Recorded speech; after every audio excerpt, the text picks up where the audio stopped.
The Leverian is always open. Care to leave something to help keep the lights on? Impressive, isn't she? The relentless hunting shadow of the Knight of Naga Drums. The last thing many an Orokin lord ever saw. Voruna, she-wolf incarnadine. The heart of the pack, hunter of godprey. We remember her as a primal horror. The pitiless devourer, stalking burning cities of white and gold, slavering for godflesh. This was not always so. Once, Voruna was the obedient guardian of the Circulus, the holiest of Yuvan temples, upon none other than veiled Lua. Like a loyal beast, Voruna would roam Lua with her 4 steel-maned wolves, the stealthy Dinar, the invigorating Raksh, the stalwart Lycath, and the fierce Ulfron. But what they were sworn to guard was perverse, wrong. In a ceremony reeking of Kuva, the Orokin candidate would force their consciousness into the new chosen body, the Yuvan, consigning the mind of the hapless former owner to oblivion. They call this life-extending process continuity.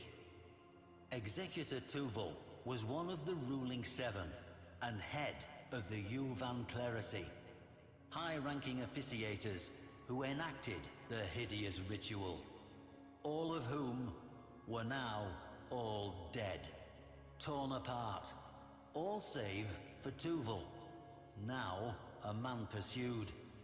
He abandons his family to that night of horrors, his friends to the flames, and whips his slaves to ferry his decrepit, dying body to his personal ship. Destination? Void-locked Lua. Purpose? To initiate one final ceremony. To trade one last body, one last life for his own, before the Empire burned. To slip the noose and escape the relentless hunting shadow that had, one by one, in just one night, found and eviscerated every last one of his clerisy peers. The shadow that had once protected them. I never liked Tuvul. What followed made me loathe him even more.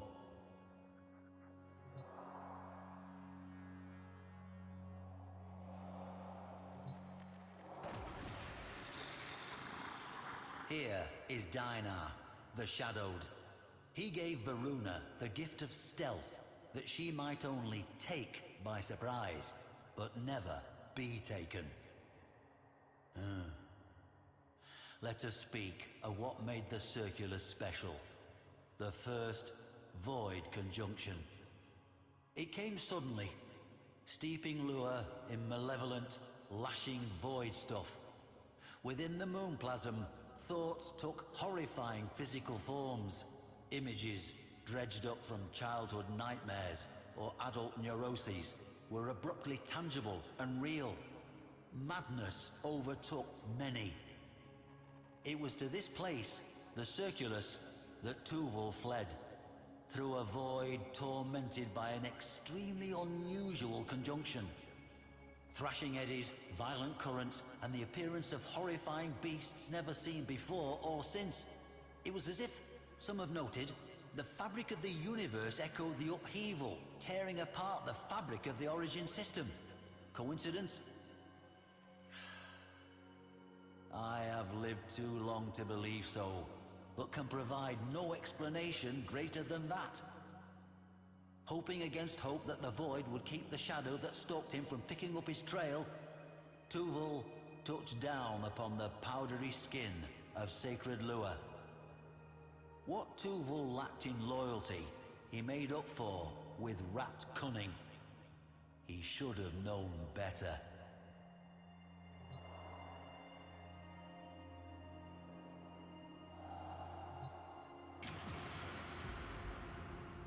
It is unclear precisely why Lua is a site of very special void conjunctions, but enacting continuity within the Circulus and Uvarium thereupon guaranteed a safe and strong transition, so long as certain rituals were correctly observed.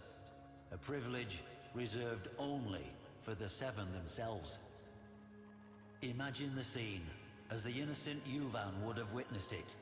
The vivid insanity of it all. The appointed soprana bridging the gap between worlds with her song.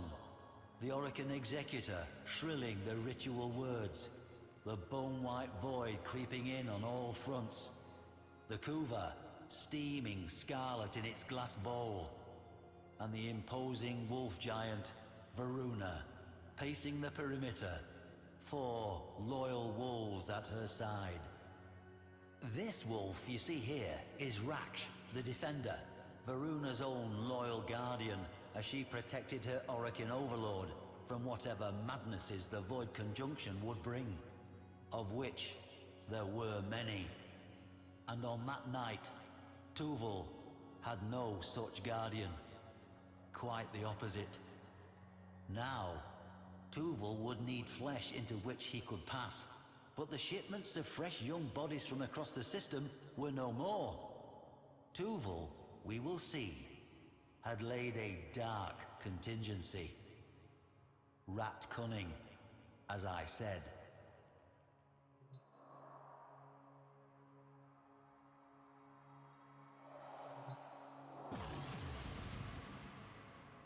The third of Varuna's wolves, Lycath, the stalwart brother, the provider, and soul of the pack. We know that Voruna and her wolves had served rite after rite.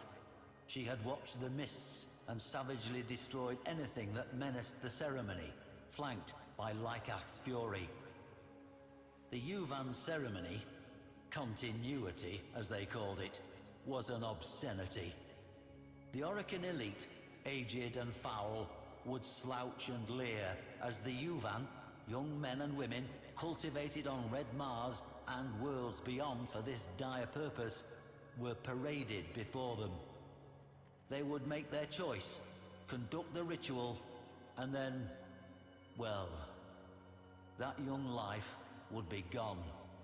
And when those eyes opened once more, it would be their murderer looking out from behind them. Is it any wonder Voruna, freed from the leash of loyalty, was so intent upon making a meal of the Yuvan clerisy? I think not. Let's get to dessert, shall we?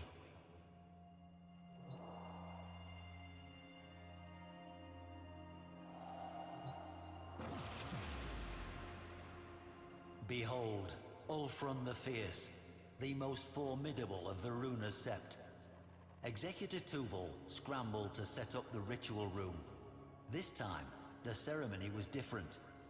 Instead of a soprana, there was a mere mandachord playing automated notes. And instead of the prepared Yuvan, there was a most unusual cryopod containing a young child sleeping peacefully. The aforementioned contingency. In Tuval's hands, so it is said, were an artifact and a codex belonging to none other than Albrecht Entrati himself, father of void travel, and a man who had sacrificed his sanity to it. Tuval opened the book to pages strange and profane. We know this, having retrieved it from the site much later. It is my belief that Tuval intended to protect himself from the horrors the void would unleash, using what amounted to a madman's grimoire. A desperate act indeed. I like to imagine that as he parted his withered lips to begin the ceremony, to call down the void, that was the moment he heard Ulfrun's ravening howl.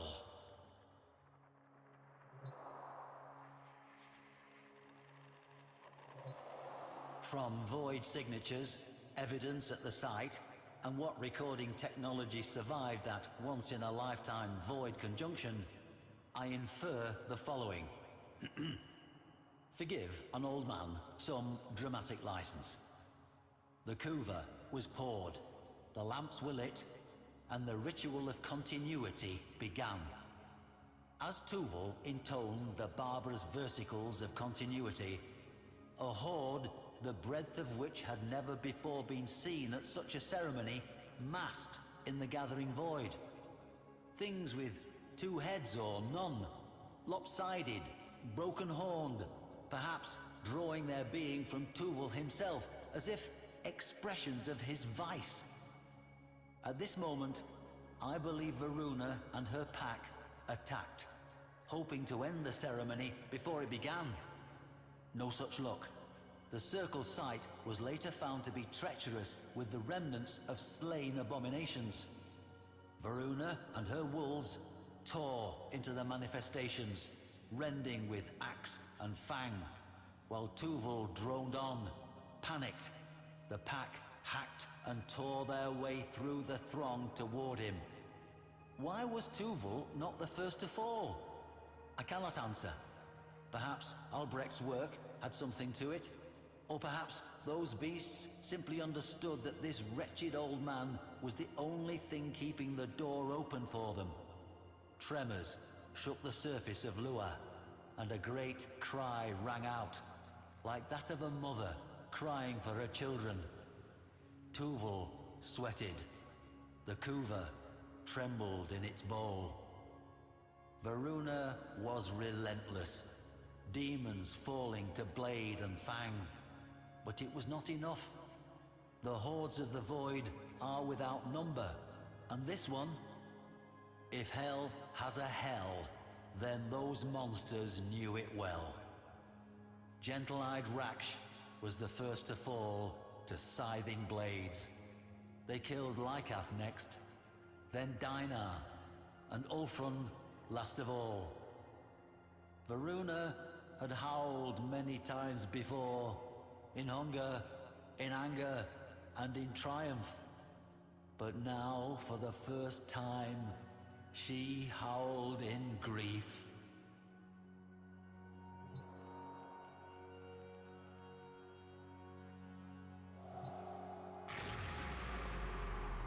Voruna trod and swung without relent toward the circle, carrying by their silver scruffs the severed heads of her fallen, beloved wolves, severed from their dead bodies by her own hand.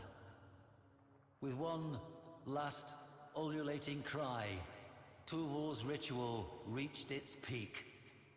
Within the crypod, the child's eyelids fluttered, and Voruna staggered. In what scratchy stills survived in void-corrupted data masses, what I saw between child and Warframe was recognition. Tuval took some meager scrap of courage from this delay and reached for the bowl of kuva, now boiling and steaming with weird energies. Voruna struck him aside and seized the energized kuva, not for herself, but for her wolves. Holding it high, she doused herself and her slain packmates with it. Embraced by the seething crimson glow, connective tissue propagated, sinew reached for bone, and within that marriage of occultism and science, she and her beloved wolves became one. Her brethren lived again in her. Voruna was now, and evermore, the heart of the pack. Cheated of his continuity, Tuval turned to flee. But his former warden was having none of it. Those who came after found nothing but gnawed bones, some of them unusually long, twisted within shreds of white gold raiments. Good. I did salvage one final image from those void-corrupted data masses, however. That of Voruna herself. striding back toward her craft. The child cradled in her arms. Curious.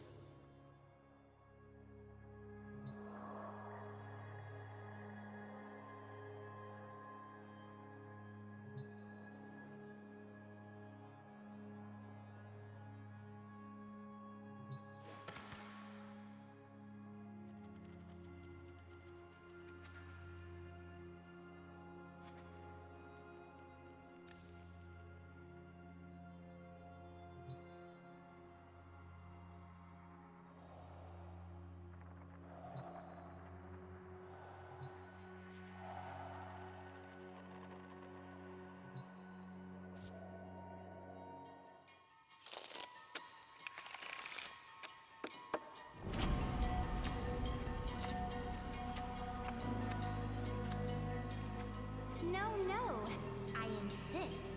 You first. If you insist. How kind. How very kind. Kind? You must be thinking of my sister. Where is the fair lady then? Should we deal her in? Well, she sort of lost her head the last we played. Oh?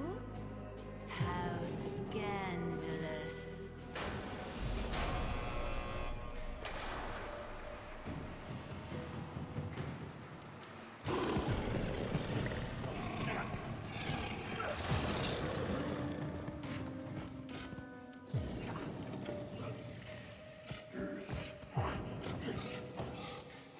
My queen!